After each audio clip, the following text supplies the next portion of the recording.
नमस्कार, मैं हूं अनूप सक्सेना और आप देख रहे हैं उत्तर प्रदेश का सियासी एजेंडा। आज हम केंद्र सरकार द्वारा नीति आयोग की जो रिपोर्ट पेश की गई है उस पर चर्चा करने वाले हैं। केंद्र सरकार के नीति आयोग की नज़र में उत्तर प्रदेश सामाजिक, आर्थिक और पर्यावरण के हित के विकास कार्यों में बेहतर स्थिति में नहीं है। आयोग की SDG यानी कि sustainable development goals index and dashboard 2020-21 की रिपोर्ट की सूची में उत्तर प्रदेश नीचे से चौथे स्थान पर है। आयोग की इस रिपोर्ट में जहां विपक्षी दल भाजपा सरकार के उस दावे को खोखला साबित करने की कोशिश करेगा जिसमें सरकार और संगठन 4.5 साल से यूपी को विकास की दौड़ में अव्वल बनाने की बात करते आ रहे हैं, तो वहीं सरकार को इस रिपोर्ट पर सफाई देने में पसीना आ सकता है। ऐसे समय में जब यूपी विधानसभा के चुनाव चंद महीने बाद कराए जाने हैं, नीति आयोग की इस रिपोर्ट ने सरकार की राहों को और चुनौतीपूर्ण बना दिया है। अब सवाल खड़ा हो रहा है कि वास्तव में सरकार विकास को लेकर कहीं चूक कर गई, या जिस तरह से 2 वर्षों से कोरोना संक्रमण ने पूरे देश को आर्थिक और विकास के क्षेत्र में कमजोर बना दिया है, उससे यूपी को नुकसान उठाना पड़ा है। आज हम इसी विषय पर चर्चा करने वाले हैं कि सरकार की चूक या कोरोना इफेक्ट। आज हम अपने मेहमानों से आपके रूबरू करा दें। हमारे साथ भारतीय जनता पार्टी की वरिष्ठ नेत्री डॉक्टर ज्योति वर्मा हैं और बलिया से अनूप पांडे जी हैं, आम आदमी पार्टी के सह प्रभारी। दोनों मेहमानों का स्वागत है। सबसे पहले मैं डॉक्टर ज्योति वर्मा जी के पास जाऊंगा। डॉक्टर ज्योति वर्मा जी, नीति आयोग की रिपोर्ट में आपका उत्तर प्रदेश है वो 25वें नंबर में है, यानी कि नीचे से 4 नंबर के पायदान पर है। जबकि आप दावा करते आ रहे हैं मैडम कि योगी सरकार ने लगातार उत्तर प्रदेश की तस्वीर बदलने का काम किया है, विकास के रास्ते पर उत्तर प्रदेश सरकार तेजी से चल रही है, लेकिन जो केंद्र सरकार का नीति आयोग ने जो रिपोर्ट दी है उसमें आप बहुत पीछे हैं। मैडम, क्या कहेंगे आप?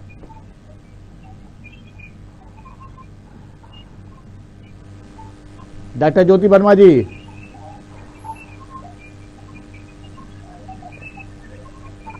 डॉक्टर ज्योति वर्मा जी, डॉक्टर ज्योति वर्मा जी, आवाज आ रही है? अभी तक नहीं आ रही थी, अभी आपकी आवाज आई है। अच्छा, मेरा सवाल नहीं सुना आपने? नहीं, मैंने नहीं सुना, मुझे आवाज मेरा सवाल ये है कि नीति आयोग की जो रिपोर्ट हाल ही में जारी हुई है उसमें उत्तर प्रदेश नीचे से चौथे पायदान पर है, 25वें नंबर पे है, और आपकी सरकार और भारतीय जनता पार्टी लगातार 4.5 से दावा करते आ रहे हैं कि उत्तर प्रदेश योगी राज में विकास की दौड़ लगा रहा है, लेकिन जो रिपोर्ट आई है वो इसके उलट है। मैडम, क्या कहेंगे आप? देखिए, नीति आयोग एक संस्था है जी, माननीय प्रधानमंत्री जी उसके अध्यक्ष हैं और 2015 से ये कार्य जी, इसका उद्देश्य राष्ट्रीय भागीदारी सुनिश्चित करना जी, कौन सा राज्य कितनी प्रगति कर रहा है, किस क्षेत्र में कितना कार्य कर रहा है और विभिन्न कार्यक्रमों की इसमें निगरानी, प्रौद्योगिकी का क्षमता विकास कर रहा है, निर्माण कार्यों का। मैडम, आप अगर टेलीविजन पे हो तो वॉल्यूम धीमा कर लीजिए। क्योंकि ये संयुक्त राष्ट्र विकास कार्यक्रम SDG के लिए काम करने वाले अग्रणी संस्थाओं में से एक है और उसने ये टारगेट रखा कि विश्व के जितने भी देश हैं अगर वो इसमें शामिल होते हैं और इसके 17 गोलों को अचीव करते हैं तो वो अपने पायदान सुनिश्चित कर पाते हैं। भारत एक बड़ी आबादी वाला देश है जी, उसने भी इसमें प्रतिभाग किया। और मैडम मैं आपको बता दूं, ये जो है नीति आयोग जो है केंद्र सरकार का निष्ठ काम करता है, थिंक टैंक माना जाता है आपकी सरकार का। पहले योजना आयोग था, अब ये नीति आयोग हो गया है जब से आपकी NDA सरकार आई है। और ये जो असेसमेंट किया है 3 बिंदुओं पर इनका असेसमेंट हुआ है, और उस असेसमेंट में देश के जितने भी राज्य हैं और केंद्र शासित प्रदेश हैं वहां पर कुछ बिंदुओं को निर्धारित करके उसके आधार पर इसकी गणना की गई है।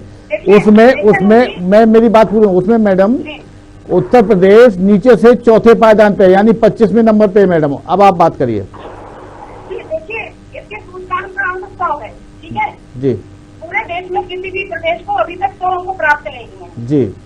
और ये जो एससीजी का आप कह रहे हैं कि चौथे पायदान पर है या तीसरे पायदान पर है या नीचे से चौथे पायदान पर है, इसका ऐसा कोई उद्देश्य नहीं है कि कौन सा प्रदेश छोटा है कौन सा बड़ा है, कितना काम कौन कर रहा है।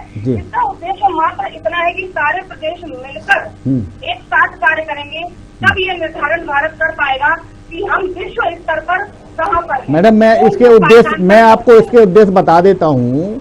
2018 में ये प्रतिस्पर्धा की शुरुआत की गई थी। उसका मूल मकसद ये था मैडम कि राज्य आपस में विकास के लिए आपस में प्रतिस्पर्धा करें, जिससे प्रदेश का के साथ साथ देश का विकास हो सके।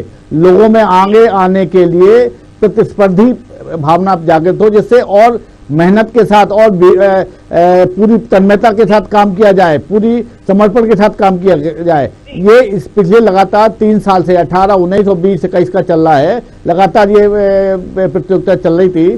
पिछली बार भी आप थे, इस बार भी आप पीछे हैं। लेकिन सर मैंने पहले भी ये बात आपसे कही कि इसका उद्देश्य कतई ये नहीं है कि हम कौन से नंबर पर हैं। हम निरंतर कार्य कर रहे हैं और इसका टारगेट का समय जो है पूरा 2030 रखा गया है। 2030 में हम कहाँ पर पहुँचते हैं, हम कितना कार्य करते हैं, ये 2019 का रिपोर्ट है। अभी 20, 21, 19, 20 का है। नहीं मैडम, ये 20-21 की है। ये 20-21 की रिपोर्ट है। हाल ही में जो रिपोर्ट है वो 20-21 की रिपोर्ट है। चलिए मैं अनूप पांडे जी से बात कर लेता हूँ। सर, नीति आयोग की रिपोर्ट जो आई है वो आपके लिए संजीवनी हो सकती है, लेकिन आप ये मत भूलिए कि जिस तरह से पिछले 2 साल से कोरोना का संक्रमण है और उत्तर प्रदेश ही नहीं पूरे देश के कई राज्य इससे प्रभावित हुए हैं, तो निश्चित तौर पर मैडम और सर इस तरह से मतलब जिस तरह से ये कोरोना संक्रमण हुआ है, विकास के कारण नीचे हुए हैं, उससे आप नहीं मानते हैं कि संक्रमण का जो संक्रमण की स्थिति है उससे आम जनता में कोई असर डालने वाली है? देखिए, उत्तर प्रदेश में जब आप देखेंगे जब से योगी जी की सरकार आई है तब से सिर्फ मैं देख रहा हूं कि जो पूर्ववर्ती सरकारें हैं जी उनके भी आंकड़े को नहीं छुपाई है। जी चाहे उत्तर प्रदेश में प्रशासनिक व्यवस्था हो, चाहे शासनिक व्यवस्था हो, चाहे नौकरी देने का मामला हो, चाहे भ्रष्टाचार रोकने का मामला हो, पूरी तरीके से ये सरकार फेल हुई।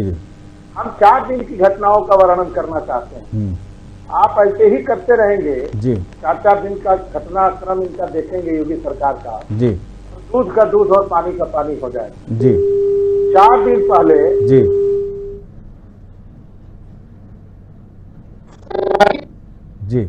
की जाती है इसमें अभी तक 1 से 4 लोग मर जाते हैं और कम से कम 2 दर्जन लोगों की आंखें चली गई। अभी तक उत्तर प्रदेश के आबकारी मंत्री का इस्तीफा नहीं हुआ और भरभरा के लोग मर रहे हैं। अभी कल की घटना है, परसों की, ये गुंडा राज भगा रहे हैं। यहाँ तो जाति और धर्म देख करके प्रशासन काम करता है, कानून काम करता है। कानपुर की एक घटना आप सुने होंगे बहुत पहले, मध्य प्रदेश, आप ही के यहाँ मध्य प्रदेश में एक आदमी पकड़ा जाता है, पुलिस वालों को गोली मारता है और पूरा भारतवर्ष नहीं पूरी दुनिया जान रही है। सर, जो आज हम जिस पे चर्चा कर रहे हैं वो ये विषय नहीं है। मैं उसी मुद्दे पे आता हूँ। मैं उसी ये सरकार सिर्फ आंकड़ों की है। ये सरकार सिर्फ विज्ञापनों की है। यह सरकार पूर्ण रूप से न कर्मचारियों को पूर्ण रूप से वेतन दे पाई है, न बिजली पानी की व्यवस्था कर पाई है, न शिक्षा और चिकित्सा में कोई काम कर पाई है। पूरी तरीके से फेल है। तो आंकड़ा तो सरकार को नीचे ले जाएगा ही। आप सड़कों का जाल ले लीजिए। योगी जी ने कहा था कि सड़क तुरंत मरम्मत हो जाएगी। इनके जो PWD मंत्री हैं योगी जी में बनता ही नहीं है। वो उधर बात करते हैं, ये इधर बात करते हैं।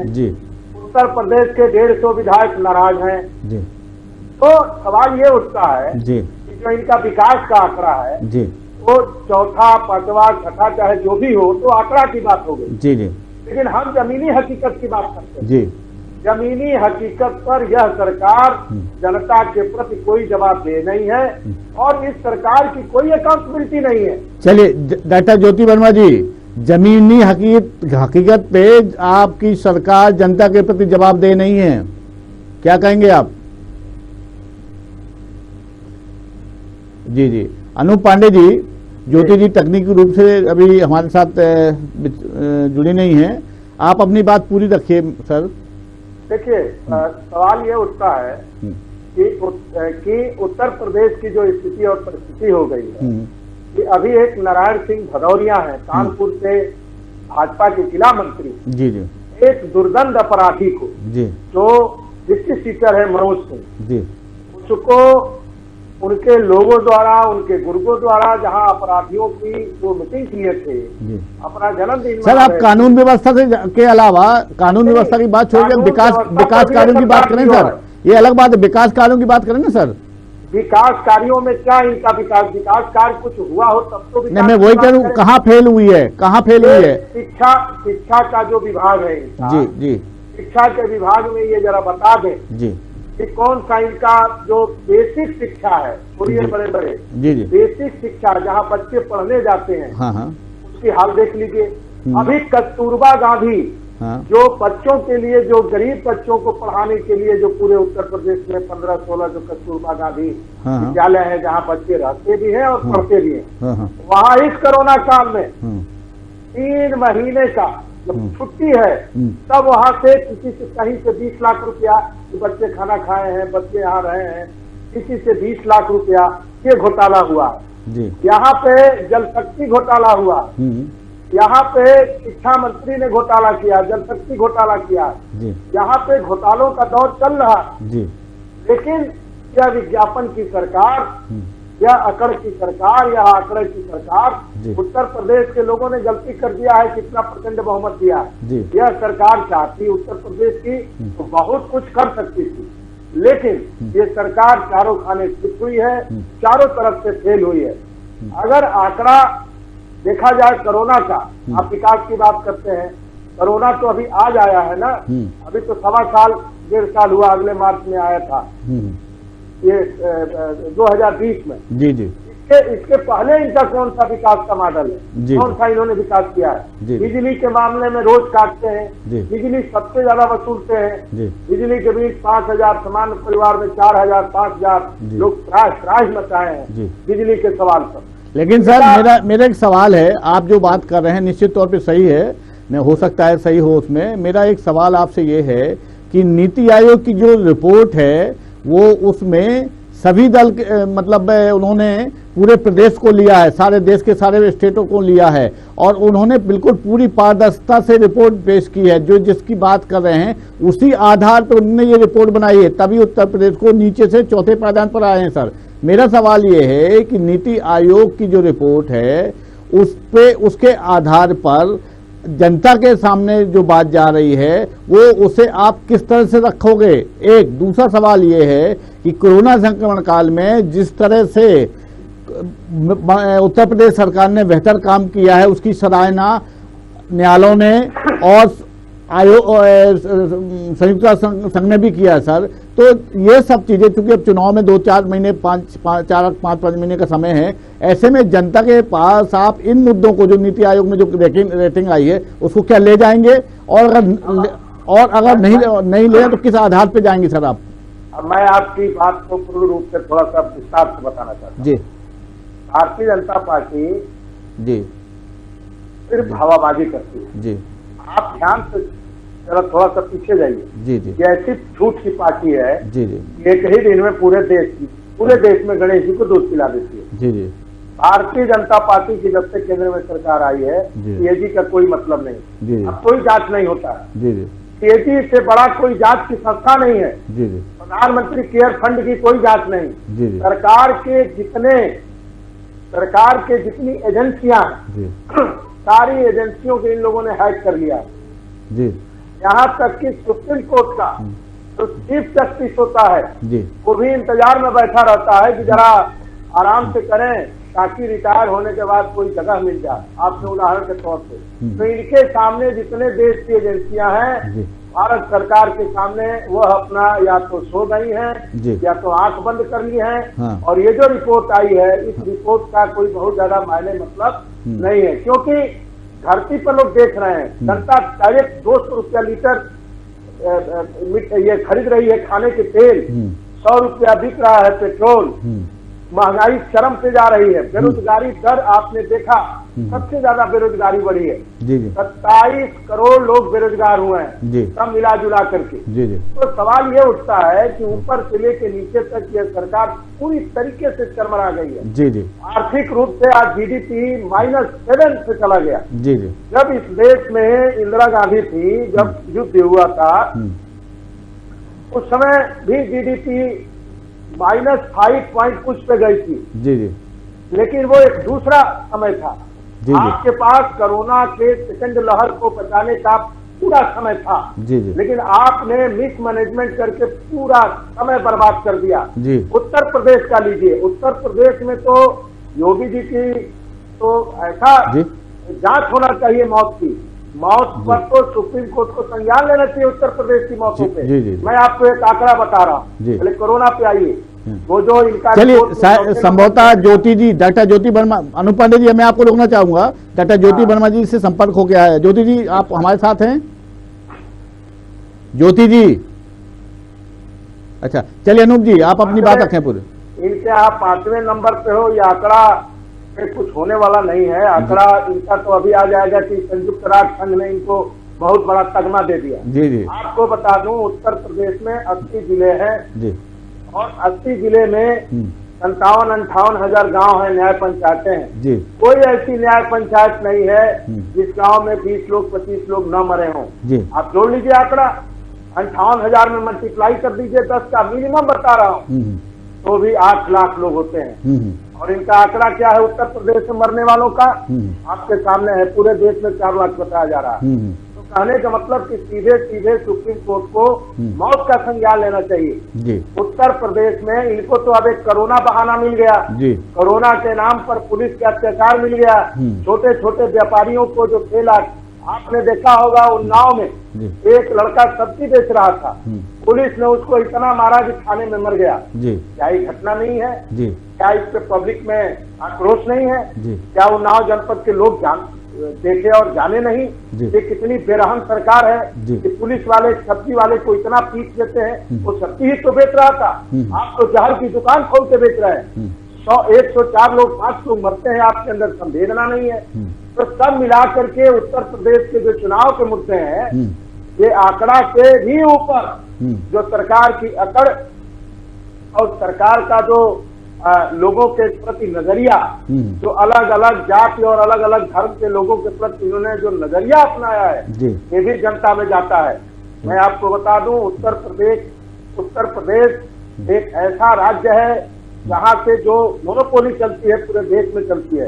आपको पता है ये सरकार किस तरीके से काम करती है? कानपुर में एक गुंडे को, एक बदमाश को, एक हिस्ट्री सीटर को, 25,000 के इनामी बदमाश को, एक गुंडा भारतीय जनता पार्टी के जिला महामंत्री, अब उनको पार्टी से निकाल देने से काम चल जाएगा? आप दूसरे के घर पे बुलडोजर चढ़ा देंगे और वो अपराधी के घर पे बुलडोजर नहीं चढ़ाएंगे? एक खुशी दुबे जिसका घटना से कोई लेना देना नहीं है, 2 दिन पहले शादी हुई थी, 1 साल से जेल में सड़ रही है। ये सरकार में बैठे लोग और उत्तर प्रदेश के लोग इस बात को देख रहे हैं कि सरकार किस तरीके से जाति और धर्म देख करके काम कर रही है। और आगे अनूप पांडे जी, मेरा एक सवाल आपसे ये है, ज्योति वर्मा जी तकनीकी कारण से हमसे जुड़ नहीं पा रही हैं, अच्छा होता वो जुड़ती तो वो भी आपकी बातों का जवाब दे सकती है। उत्तर प्रदेश का जी जवाब देते हैं। अब वो जब है नहीं तो जवाब नहीं मिल पा रहा है, लेकिन मेरा ये सवाल आपसे है कि पंचायत चुनाव के जो परिणाम हैं उसके बाद विपक्ष में जो विपक्षी दल हैं, आप हो, कांग्रेस हो, समाजवादी पार्टी हो या बहुजन समाज पार्टी हो, उन्होंने अपनी अपनी तरह से अपने आप को आगे रखने की बात कही है और दावा करने लगे हैं कि हम उत्तर प्रदेश में सरकार बनाने जा रहे हैं। सर, मेरा ये कहना है कि चारों दल अलग अलग चुनाव लड़ने की बात कर रहे हैं और भारतीय जनता पार्टी से मुकाबला करने वाले हैं, तो क्या ये माना जाए कि चारों दल भारतीय जनता पार्टी या योगी सरकार से डरी हुई हैं?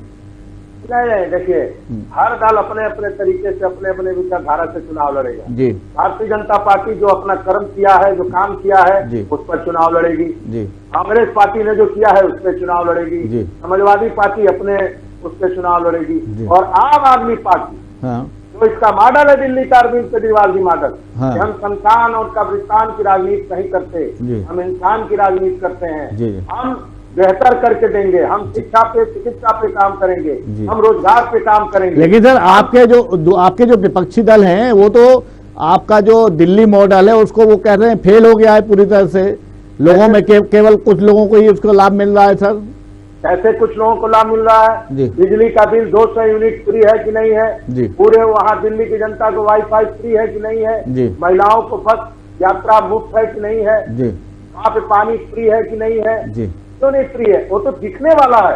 हमारा जो मोहल्ला क्लिनिक है वो क्या है उसकी कल्पना? मोहल्ला क्लिनिक का ये कल्पना है कि मोहल्ले में रात में दिन में अपाहिज आदमी, गरीब आदमी, कमजोर आदमी या कोई भी आदमी उसको तत्काल कुछ ट्रीटमेंट लेना है, खांसी का, सर्दी का, जुकाम का, बुखार का, उसको तत्काल कुछ इलाज चाहिए, तत्काल उसको रिलीफ चाहिए, तो बड़े बड़े दूर दूर के हॉस्पिटलों में जाने से बेहतर है। सर कोरोना काल में आपकी सरकार पे कई तरह के आरोप लगे और वो जो आरोप आपने तत्काल केंद्र सरकार के ऊपर मर दिए। सर काम आपका था, हेल्थ डिपार्टमेंट सर आपके पास है। सर बिल्कुल नहीं। अब सुन लीजिए जी, यह कोरोना पर राष्ट्रीय प्रबंधन समिति बनी थी, आपदा प्रबंधन जी, ये राष्ट्रीय समस्या है। ये इसमें उत्तर प्रदेश, मध्य प्रदेश और राजस्थान की समस्या नहीं है जी। केंद्र सरकार को यह निर्देश जारी करने चाहिए थे। केंद्र सरकार के पास वैज्ञानिक हैं, केंद्र सरकार के पास समस्त इसके उपाय हैं और उसके निर्देशों से पूरा प्रदेश हो, कहीं भी प्रदेश हो, किसी भी प्रदेश की बात हो, उसके निर्देश को लागू किया जाता है, उसको माना जाता है। और कोरोना आया, प्रथम वेव आई, माननीय प्रधानमंत्री जी ने पूरे देश में आह्वान किया और ठप हो गया कोरोना से। हम लोग कोरोना की रेस को हरा दिए। प्रधानमंत्री जी पूरे दुनिया में ताली बजवाए, कोरोना गुरु, पूरा कोरोना से भारत को बचा लिया, बचा लिया, बचा लिया। और आज जब कोरोना आया और जब लोग भरभरा के मरने लगे और किस चीज से मरे? कोरोना से कम मरे, ऑक्सीजन के अभाव में मरे, बेड के अभाव में मरे, अस्पताल के अभाव में मरे, कालाबाजारी से मरे, दवा से मरे और तमाम इस तरह के व्यवधान पैदा हो गए कि जिससे लोग जो है भयावह स्थिति पैदा हो गई। और आज अमित शाह का क्या बयान है? अमित भाई साहब आज बोल रहे हैं, कोरोना पे आज बोल रहे हैं। जब कोरोना आया था तो बंगाल घूम रहे थे, वहाँ पे दंगा फैलाने की साजिश में लगे हुए थे, वहाँ पे विभिन्न तरीके से। चलिए ये अनूप पांडे जी ये जो आप बात कर रहे हैं, ये चूंकि भाजपा के जो प्रवक्ता हैं डॉक्टर ज्योति वर्मा जी, भाजपा के जो नेत्री हैं, वो तकनीकी कारणों से हमसे नहीं जुड़ पाई। आपका जवाब वो बेहतर तरह से दे पाते और अच्छा होता कि आज इस मुद्दे को हम एक बहुत सारगर्भित ले जाते, अंजाम तक पहुंचाते, लेकिन दुर्भाग्यवश भाजपा नेत्री डॉक्टर ज्योति वर्मा हमारे साथ नहीं जुड़ सकी हैं। फिलहाल नीति आयोग की जो रिपोर्ट है इसमें उत्तर प्रदेश जिस तरह से नीचे से चौथे पायदान पे है, तो इस कहीं ना कहीं भारतीय जनता पार्टी की सरकार और भारतीय जनता पार्टी के संगठन को सोचना होगा कि किस तरह से जो केंद्र सरकार या आयोग द्वारा निर्धारित बिंदु हैं उन पर काम किया जाए। और ये आने वाले समय में पंचायत चुनाव के ये जो नतीजे हैं और आयोग की जो रिपोर्ट है इसको ध्यान में रखते हुए उन्हें बेहतर काम करना होगा, तभी उत्तर प्रदेश की सत्ता पर उनकी वापसी की संभावना बन सकती है। फिलहाल अनूप पांडे जी आपका भी स्वागत है, धन्यवाद है आपको। और भाजपा नेत्री डॉक्टर ज्योति वर्मा जी आप नहीं जुड़ सके किसी तकनीकी कारणों से, आपका भी बहुत बहुत धन्यवाद है। कल हम फिर एक नए एजेंडे और नए मेहमानों के साथ आपसे फिर रूबरू होंगे, तब तक के लिए नमस्कार।